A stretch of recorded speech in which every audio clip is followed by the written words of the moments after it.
तो आपका 20 लाख का कैश फ्लो आया। तो अब इस 20 लाख के 20 लाख को नहीं हमने पर्सनल वेल्थ में लगाना, इसमें से हम कुछ पैसा पर्सनल वेल्थ में लगाएंगे और बाकी पैसा बिजनेस में रखेंगे। तो ये हम शुरू आप 10% से कीजिए। 10% ऐसा जब इन्वेस्ट कर लोगे आपको हैबिट पड़ जाएगी। लेकिन इसके हम 3 तरह के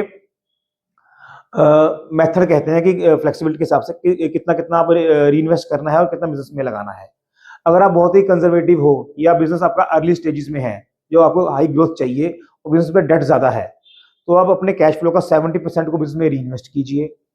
20% को जो ओनर है अपनी पर्सनल वेल्थ के लिए कहीं भी लगाए, इक्विटी में, गोल्ड में या रियल एस्टेट में। और जो 10% का कैश फ्लो का 10% है वो आप इमरजेंसी फंड्स के लिए रख लीजिए। वो इमरजेंसी बिजनेस के लिए भी हो सकती है और पर्सनल भी हो सकती है।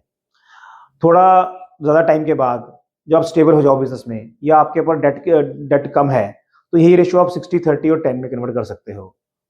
और अगर आपको लगता है यार कि मैंने वेल्थ बनानी है और या मेरे ऊपर डेट बहुत कम है, या आपने सोच लिया कि बिजनेस में और इन्वेस्टमेंट कम करनी है, उस केस में भी आपको 50% तो इन्वेस्ट करना ही पड़ेगा।